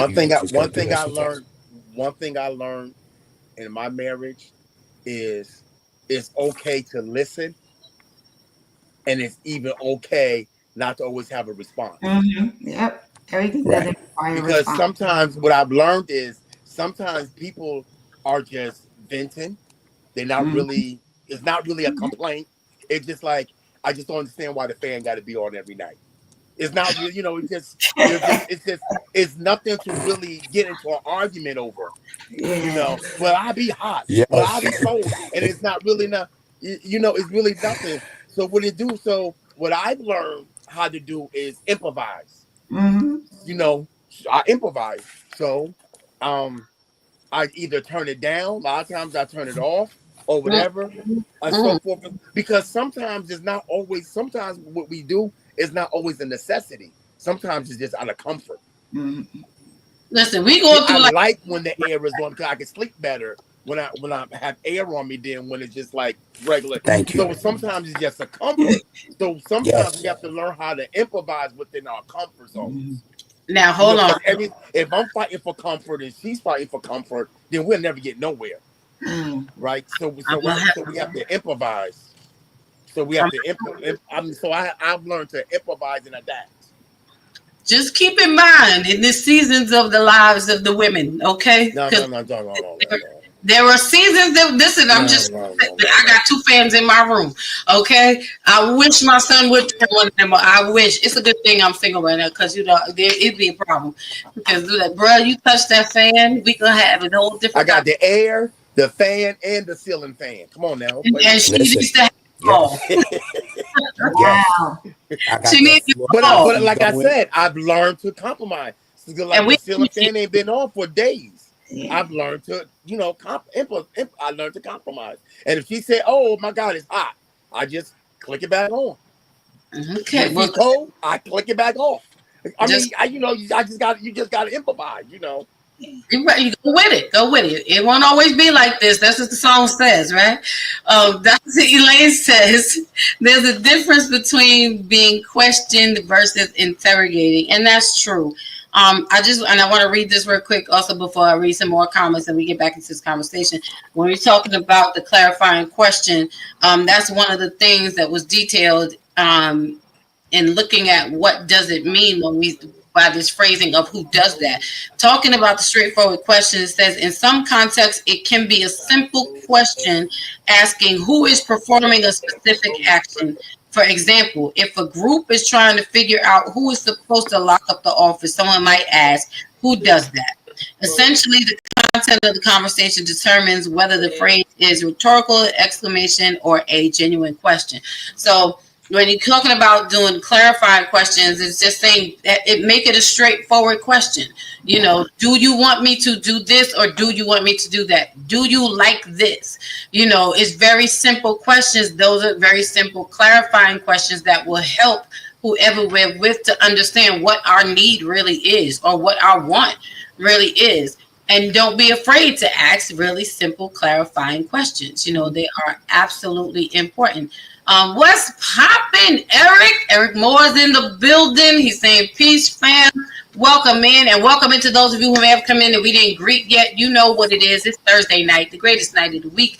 And we here chopping it up, just having some fun, a little, you know, bit of a spin on a game night. You know, June has been amazing. We talking about this phrase, this things that question, make us question who does that, you know, and how it affects our relationships of all kinds. So far, we have been having a great talk, and I appreciate everybody's playing so nicely. It's making me nervous. I don't know, but y'all know 8:30 is coming, so you know, give it a minute. Elaine says there's a difference between question and interrogating. I just want to get through some comments. Mara says that's crazy though, because sometimes the answer could be ludicrous. That's true. Now I would just say this. Asking the question, we're not responsible for what the answer is. It could be ludicrous. I don't have to like it, but I will respect that this is the answer. And that the answer may still make me ask, but who does that? You know, I shared a story a long time ago, and, you know, I had to apologize to some men that I dated previously after I had my son. Not, you know, and here's why. Because I did not fully understand. I have two brothers, but I'm the youngest of four. So I didn't grow up watching them grow up. So there's just certain things that I did not really understand, that men, y'all really are wired a particular way, like just straight out the womb. So watching my son grow up and seeing stuff, I was like, oh, because I'm going, and I tell it all the time. Y'all know me, I keep it straight. I thought some of them was just straight dumb. I was just like, what is wrong with you? Like I did. You know, I did. Some of them it was just like, yo, my God. Like, who, what? Where did you get that from? Like, how did you sat down? You saw this was a situation and you sat down and you thought this through, and this is what you came, like you really, and you was proud of this answer, you know, because some of it was ludicrous. But I didn't fully understand at that time how men process differently. Like your goal, your end goal may be different than mine is in a situation, and how you go about it. After raising my son and seeing from birth, like just the stuff that he did, like I had to call a few, there's about 5 of them. I was like, yo, you know what? I'm being real humble right now. And I honestly am apologizing to you. I said, cause I thought you were special, like little yellow school bus special with some of the things that you did. But I was like, it was me. It wasn't you. It was me. You know, I didn't understand. Y'all are just wired like really differently. I'm reformed, y'all. I thought I was doing a good thing. I was apologizing. It didn't really. They received it though. It's a good thing they love me. You know, they received it. But I'm just saying, sometimes it's the communication. It wasn't them. It was me. I was the special one. I will take it. But again, the answers could be ludicrous. We don't have to like it, but I gotta respect it. So we've learned to respect that men operate differently. And so I give you credit for your results at the end of it. Salute, men, salute. Y'all know who you are. Eric Moore says, communication only works if both parties are willing to listen and understand. And that is true too. You have to be willing not to just hear what you want to hear, but be willing to understand the other person's perspective. Mara says, and if I don't combat it, then I'm saying that's okay, and it's not. This is no offense. Let's see, effective communication is effective communication. That may be. Let's see, it's frustrating talking to someone who lacks understanding and lacks the will to understand. Yeah, sometimes it is difficult to. Some people do refuse to understand. Yeah. They just won't, just will not open up, and that does make sense. It makes a lot of sense. How much time is enough, fam? Are they doing the work to increase their understanding? I think it depends on the person and it depends on the situation. Realistically,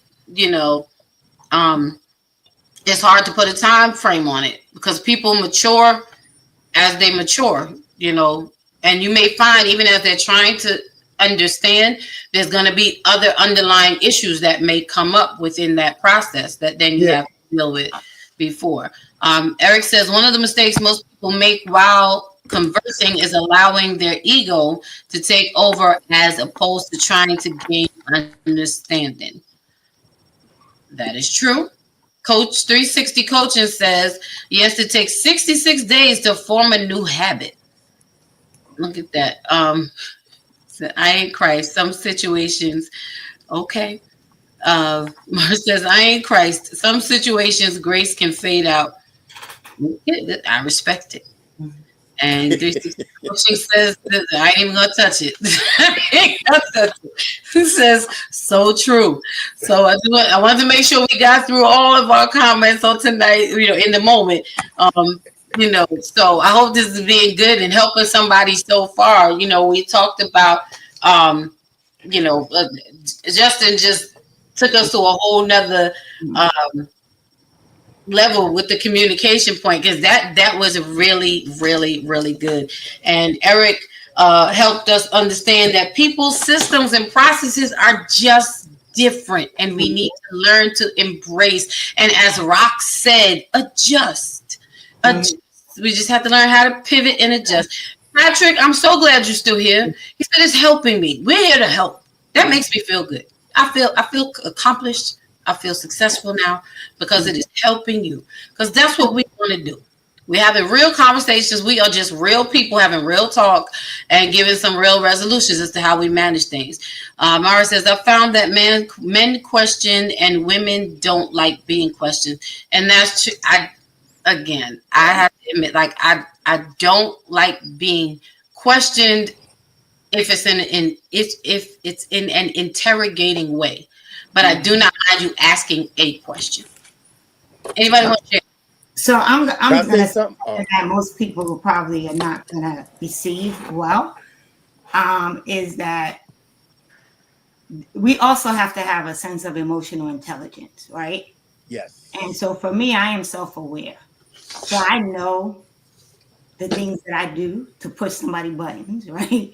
I know, who I am, but I'm also aware of the fact that sometimes we have to look at ourselves, and a lot of us don't like to do that, right? So in the case of communication, you could be communicating with someone and you feel like they're not understanding, or you feel whatever you feel, but you also have to understand, we have to respect that people, those are their feelings. And I wouldn't want anyone to tell me how I should feel or how I should respond, right? And so we also have to keep that in mind when communicating with people, right? I will tell you, I for me, because a lot of this stuff I train and I deal with on a regular basis, right? I think a lot of it also comes down to being self-aware, because we sometimes forget that if we're always having situations where we're disagreeing with somebody or where things are not working out, what's the common denominator in that situation?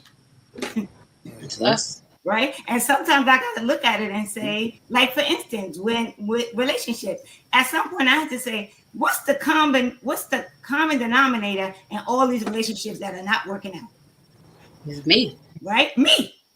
Right? Mm-hmm. What am I missing? What am I not doing? What am I doing? Right? So sometimes we do have to take a step back and just be like, seriously, maybe we're not communicating well because there's something I need to think about that I'm not communicating in an appropriate way. Or maybe I'm not listening to what somebody is telling me, right? And just be like, just admit that. Because I will admit, sometimes if I don't want to hear what you want to hear, it's going to go in one ear and out the other, right? But some of us don't want to admit that, right? And so I think sometimes we do have to take a look at ourselves, right? It's not always the other person. True. And that is true. What do you want to say, Rob? You're muted. Thank you, Theo. I wanted to say, like I was saying earlier, what they were saying earlier about how long it takes for the understanding. There's a lot of variables when it comes to understanding. There's a lot of different entities of life, right? So you can't. It's not an overall understanding because you have understanding here, understanding. There's different parts of life of understanding. You have relationship understanding. You have understanding of parenting, and you got understanding in different areas. So understand all the understanding don't grow in all areas simultaneously. You know, it's different forms of understanding. So it's kind of hard to say how long it take for understanding. And there's a lot going on in life today, and we all know that. And you know, to have somebody come when we want them to get there is asking a lot. You know, so we gotta be compassionate, and we gotta be patient. That's what patience come in at. Because if the truth of the matter is, if I remove myself from one group and put it in another group, they'll look at me the same way I'm looking at somebody else. So none of us are really exempt from it. It's just, we all. If I'm sitting in the midst of men that are 80 plus, they'll look at me like I'm looking at the 30 and 40-year-olds. Yep. So we're none of us. So understanding comes. Understanding don't all come at the same time. I mean, and we also got to stop this. Men do this, women do that, because some men do this, some women do that, right? Right. Because like I think Dr. Elaine said, right? Mm-hmm. Some of us are communicating and also responding based on some unhealed trauma, right? Or something that happened in our lives that we're still holding on to and we haven't released completely, right? And so I think we also have to remember that everybody is different and everybody's going to reach that place of effective communication in their own way and in their own time. Right. It's up to me, right? I'm just going to say for me, it's up to me to decide how long do I want to engage in this situation. Yep. Whether it's a job, whether it's a relationship, how long do I want to stay in this situation if I feel like we keep going around in the same circle, right? Mm-hmm. If I see that, no matter how we communicate, no matter how we try to set the rules of engagement and talk about how we're going to communicate, we keep coming back to this same space. It's up to me then to decide, maybe this is not a situation I should be in. Mm-hmm. Maybe this is something I got to take a step back from. That's true. Hold on 1 second. Natasha says, we're all just built differently. We just have to work together. And that is a true statement, but it is also much easier said than done in most cases. And that's the struggle. That's why we find ourselves asking this question. When people react, respond, or say certain things, the actions that we take, it's like, who does that? We struggle with why a person is doing what they're doing because we are built differently and because they're something that we would not. So our understanding is so foreign to us because we have to understand nothing is just my way. There is no one way to, to do anything. There are 1,000,001 ways to do everything. It's just us finding what works for us. And knowing that if what works for me doesn't work for someone else, doesn't mean that their way is wrong. This is where we get into this. I'm at this thing like, are you trying to convict me about it or convince me about it? Mm-hmm. Neither one. Don't convict me because what I'm doing is not what you're doing. But I also don't need you to convince me that your way is right or better. It's getting the same results because people will be like, well, I don't know why you're doing it that way. Or I don't know why. And we've done it. Yeah. Mm-hmm. How often are we saying, who does that? Who does that? Who does that? Right. And what are we saying it about? Because in some cases it might be lighthearted, right? And in some cases it might be a serious situation. So I think you also have to look at that too, right? How often am I saying this? Is it really something that we need to figure out how we're gonna work through this, or is it just something being lighthearted? Like the snooze button, that's lighthearted, right? Your spouse always hitting the snooze button, that's lighthearted. That's like jokingly. That's not a huge situation that might end in the breakdown of a relationship, right? So I think you also have to distinguish between when you're saying who does that, the seriousness of that statement.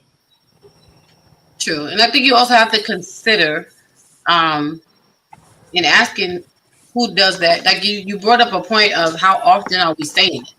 If you find yourself asking that question quite often, then my thing to you would be you need to self-examine, be introspective to find out why are you so closed-minded and having issue, because that's how it comes off to me, that you could be closed-minded as to how other people do things.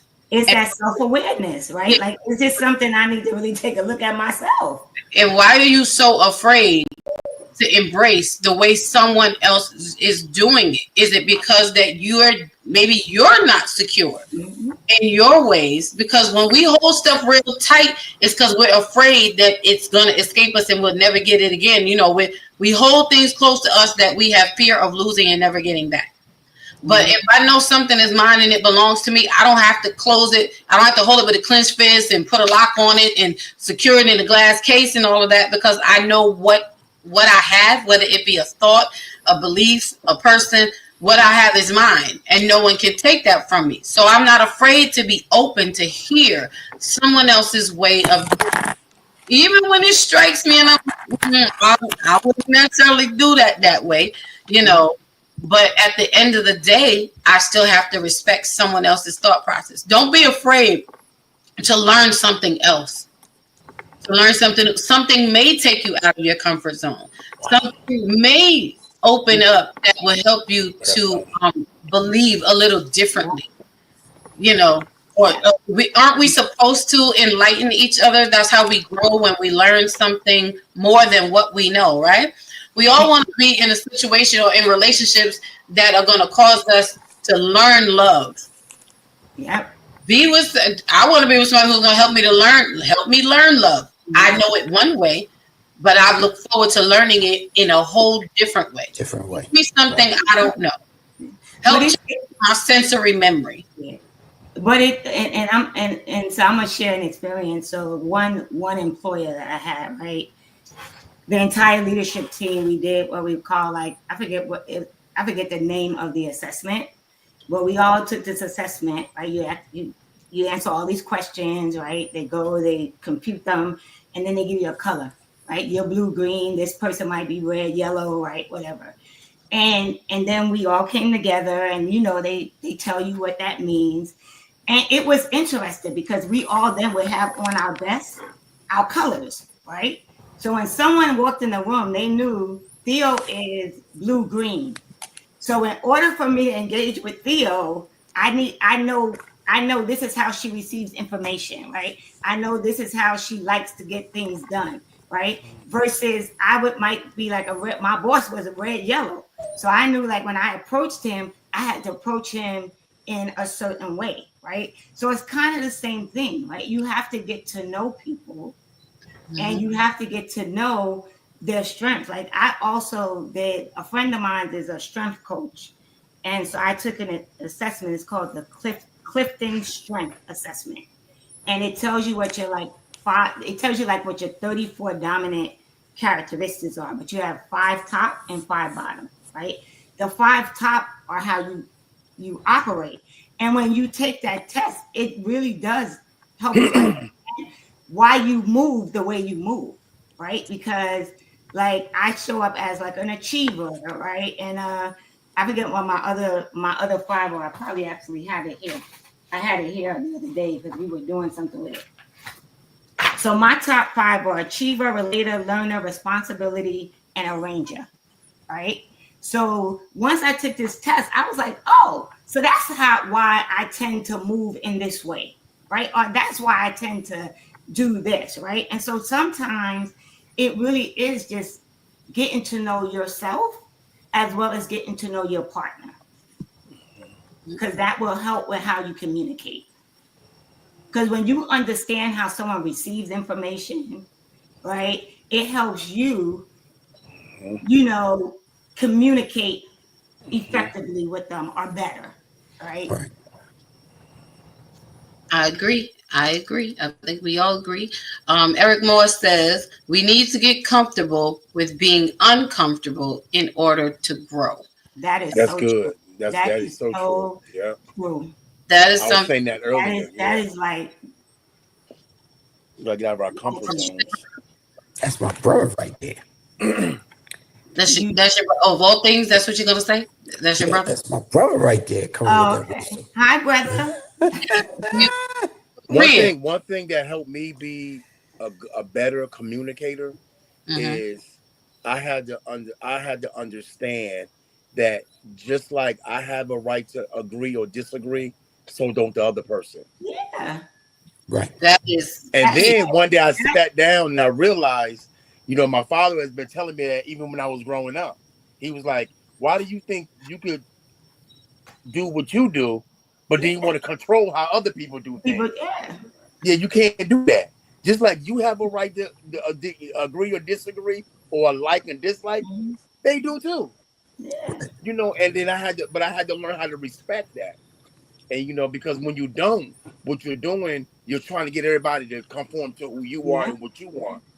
Right. Mm-hmm. And then what made me become a better decision maker was I had to learn not to change something just because it's not the way I would do it, or change something just because I had the authority to change it. Yeah. So that makes you better that made me better all the way around. Because most arguments or disagreements is really based on that's not how the other person would have done it. Yeah. Yeah. Right. And I think it's right. like, And then when you did, so yep. And I think it's like Eric said, sometimes it's ego. Yep. Sometimes it's pride, right? And so when you really, your boss is attempting to reach you. I'm a big proponent of doing the work, right? And this came out of my healing journey, right? I'm not going to say I was like that before, but when I really got on that road of really trying to heal responsibly, it meant I had to take a look at me, right? And because that my healing journey was about me, right? And so for me, that meant I started really doing a lot of the work, right? Really getting to know and being self-aware of, and like what a lot of you have already said, right? It's not about me being right. And actually, I truly believe I can't tell somebody how to feel. I can't tell somebody how to receive something that I am saying. I just have to respect, right?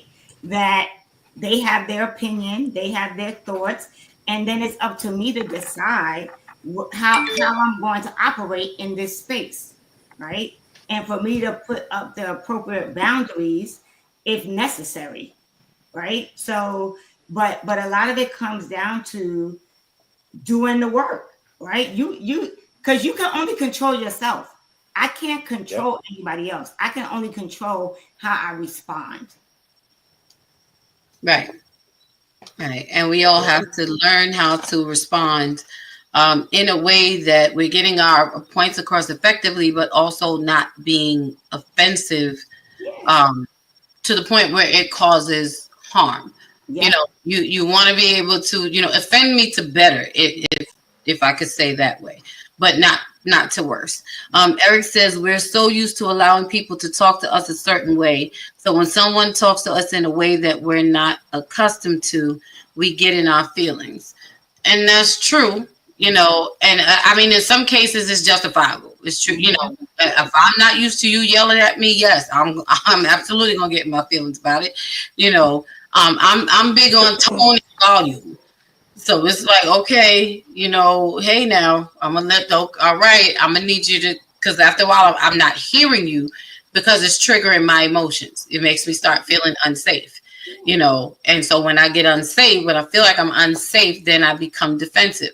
So we do have to be mindful of these things, but at the same time, I've learned how to say to myself, Dawn, this person may be speaking in their emotions right now. Mm-hmm. So they may not be trying to offend you, but breathe for a second before you start going off in your emotions, and try to de-escalate the situation. So you have to learn how to not allow yourself not to go to those spaces, which helps us not to get in our feelings. And then I can say to you, I could appreciate what you were saying, but I don't care for the way that you said it, or I need you to say it to me. Like, we need to find a better way in tone and volume, or whatever that is for you. Whatever that is for you. I like something that Justin said earlier, right? Just around that point of, it's not about who's right and who's wrong, right? It's about we have a situation or an issue that we might not be agreeing about, and let's put that on the forefront and figure out how we're going to work together or communicate in a way that we can work out to resolve that issue, as opposed to the issue no longer being a problem, because now we're just at each other, right? And I'm probably paraphrasing it and not saying it the way he said it, but I mean, I think that is so important, where when we realize, right, how do we even get here, right? How do we get to this point where we're disagreeing? Because sometimes we get to this point of a disagreement, and when you start going back and forth and the communication is going, you forget why you even started having a disagreement. All right. Sometimes we have a problem, and I see you, E. Hold on one second. We got to remember, like he said, we are not the problem. We're having a problem. I think just something. We're getting ready to go around and let you guys get in your final comments and thoughts. But Justin, I think you wanted to share something. You wanted to say something. Yeah, no, and I guess this could be, if it's okay, my final thought. But a part of what I've learned is I'm going to the Bible in this, but in the scriptures as it relates to marriage, it says they two shall become one. And that word becoming is a continuous thing. That's something that happens over a long period of time. And this is why marriage is supposed to work the way it's supposed to work. But if we ever stop, for me, I understood that I am not a finished product, and so is my person. So as long as we can function in the operation of becoming, then we can continue to grow together. So no, you don't have to think the way I do. We do have to figure out a way to be able to think that allows us to continue pushing us forward. But we don't, like, we are different. We have different experiences. We've lived a different life. Children can grow up in the exact same household and tell completely different stories. How much more two people from different households? We're not alike. Like all the fairy tale stuff in the beginning make us think that's how it's supposed to work. Yeah. The way the movies are scripted, we forget that this is scripted. It don't work like that in real life. But I think we have to focus. I think there's a benefit in remembering that we are all becoming. We're not a finished product. We can have a conversation. We can get to a place and grow. And then after the conversation, now you got to actually act out on those things, because some people can talk real good and they don't do nothing. And that's where accountability has to come in on both ends, men and women. Don't just say it, do it. And once you do it, then wherever it goes from that point, it's there. But yeah, I think that the communication is super important. And I, like you said, that's exactly what I was saying. Like we are not the problem. The problem is the problem. And as long as we can focus on it that way, I don't know how we can't work through whatever it is. It may be a way, but I haven't been able to think of a way that it can't be worked out. But that's all I want to say. Thank you.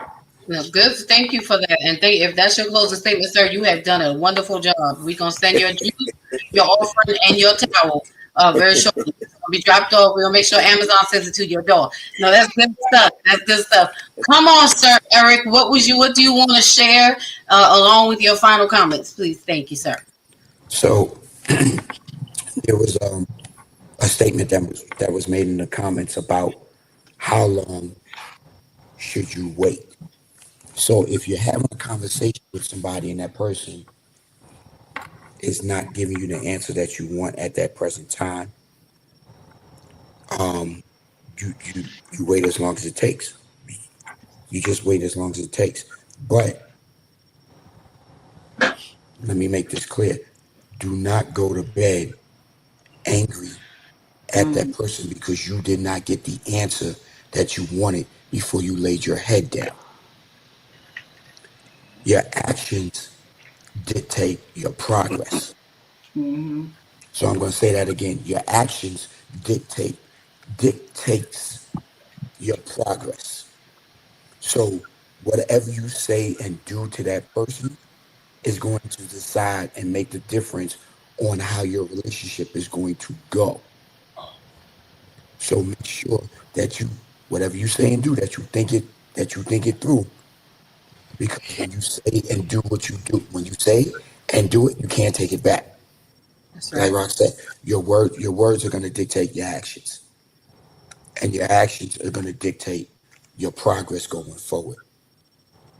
So with that, blessings. Okay, Sir Eric. He gave us the benediction, y'all. Yeah, And you see, I had to turn the hat back I around see. yeah. See? because I wanted to make sure that especially the men understood what I said. You did a wonderful job. No, Thank you you. you did a wonderful job. Your performance was stellar. Okay. No, thank you for that. That's good stuff. I hope My y'all are listening in. Come on, Theo. Give us your final thoughts and comments. Oh, hold on, because I gotta do because Pookie Smoochie, she's clapping for that's right. Clap for your husband. I'm not mad at that. Come on, keep Black Love alive. Come on, Theo. Give us your final thoughts and comments. So what I'm gonna say is, I think we just all have to recognize that, like Justin said, we are always becoming, we are always evolving. The 29-year-old Theo is different than the 59-year-old Theo, right? Right. Because I have had experiences, I have learned some stuff, and I'm still learning, right? I don't always get it right. And so I think grace is important. And, I say that a lot. I know some people get tired of it, but I do think grace is very important. But I think we also have to give ourselves grace, right? We have to remember to give ourselves grace. But for me, I'm a big proponent of looking at myself first in every situation, right? Because that helps me to understand or be empathetic, right? Towards someone else, whether they lack a level of understanding, whether they're not hearing me, whether I don't feel like they're getting me, right? It allows me to take a step back and say, okay, what might be going on with them that might be causing this disconnect between the two of us? So I think sometimes we have to take a step back to think about not only what's going on with ourselves, but what's going on with your partner or your person or your friend or whoever you're communicating with, because there might be something happening with them that is causing there to be a disconnect or causing the communication to be, not as solid and fluid as it should be. So I would just say, be open-minded. I think that's the biggest thing. Like, I think a lot of us, we have blinders on, and sometimes you gotta like just open it up a little. You gotta be a little open-minded. That's good. Be open-minded. And like I said, the keyword becoming. I love that. I hope y'all are getting these gems. Pick them up, catch the replay, all of that. Come on, big brother Rock, Mr. Rockology. Come and share with us your final thoughts and comments. Emotional intelligence Mm-hmm. was something that once I learned what it really meant, I embraced it. And what it means is not only to be able to regulate your emotions, but also learn how to regulate the emotions of the other person as well. And when you get to that point, you will realize there'll be a lot less frustration and a lot less anxiety going on within yourself. One thing I do daily is self-examine. Even before I lay down tonight, was I too forward with Justin?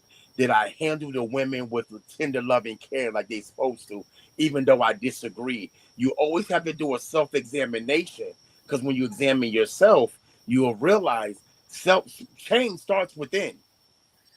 Change is internal, it's not external. We're looking for external changes, and that don't do. When change starts within, everything else on the external automatically starts looking different. Right. So when I start embracing those things start running real smooth. Me and my wife was married 16 years. We separated. We got back together like a year and a half later. And I made God a promise, and I made her a promise, and I made myself a promise. And you know what that promise was?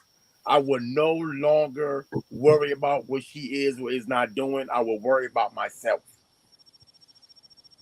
And since 2018, I don't think we've had we had disagreements, but we had the arguments. Because I'm worrying about myself now. I'm not worrying about, well, you need to do this and you need to do this. And the very thing we say they need to do, we're not even doing it ourselves. So, so we just got to learn how to regulate, and then once we learn how to do that, things are good. Because you got venting and you got emotional dumping. Know when a person is venting and learn when they just emotional dumping. When they're emotional dumping, it ain't got nothing to do with you anyway. That's them. So, just a lot that So when you get those things going, things will automatically look different. That's true. That's good. That's good. That's good stuff. I want to thank you guys, everybody, for tuning in on tonight. I absolutely love the Thursday Night Squad. I absolutely do. Game night's a little different. Really, it's not about us playing a game, but it's about us dealing with the games that we play while we are in relationships and building relationships with other people. So on here, it's never what it looks like, and it's never what it seems like, or never what it sounds like. Well, sometimes it is, but we're going to have a real good game night one of these nights. For real, we're going to come on. But this was a very necessary conversation to have to wrap up and end the month of June with our amazing men. Ain't no men finer than the ones we got here on Thursday night. Plain and simple, inwardly and outwardly. So thank you so much, my big brother, Rockology. That guy, that's what I have to call him, that guy, Justin Wilson. He comes in and he does what he does. Appreciate you. Sir Eric, you already know what it is, sir. We appreciate you. And of course, the beautiful Jim, my amazing flower, my sister, Coach Theo in the building. I'm your Thursday night host, Lady Dawn B. And in closing, I just want to say and remind you all that before you ask this question of who does that, consider some of the things that have been shared on tonight. Okay, because that we've discussed tonight, and be open to understanding so that we can find out, so that we can show understanding. Be open to understanding how someone else is, how people operate, so that we can continue standing together. Because that's what it's about. So open yourself up to that understanding of each other, so that we can continue standing together with each other. So again, this has been a great versus on tonight. The ladies' room versus the men's lounge, chopping it up in the place. And June is done, but prepare yourself for July, y'all, because July's gonna be popping. It's summertime, and there's a lot of family reunions happening, and everybody trying to get together and have good times, right? So for the month of July, we're going to be talking about things that in family matters. Oh my goodness, I hope y'all are ready. But it's never as basic as we think. We talk about the hard things. So what are we going to do? Join me here next Thursday on July 3rd. we're going to open it up by talking about family matters and how to do blended families right. That's right. We're going to make sure. Man.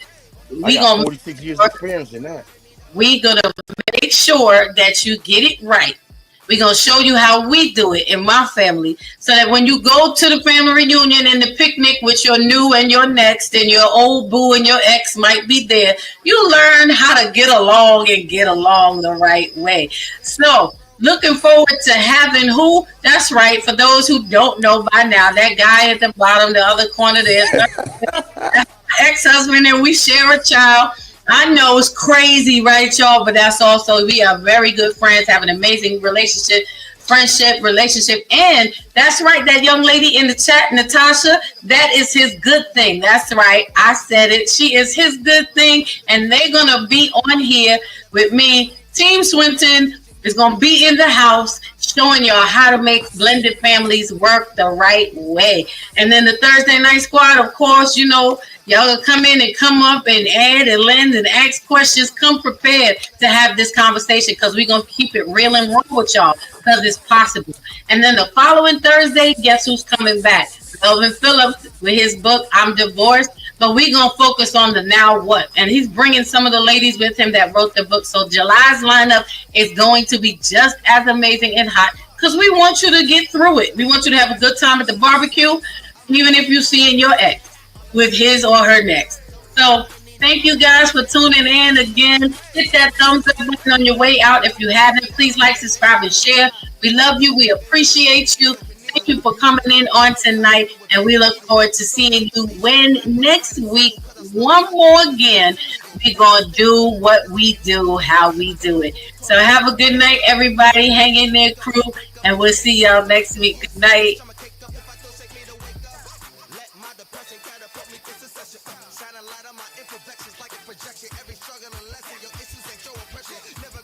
Pushing me to progression like I'ma make the rest of my life live. Yeah, I'ma make the rest of my life live. I'm gonna make the rest of my life the best of my life. Yeah, I'ma make the rest of my life live. I'ma make the rest of my life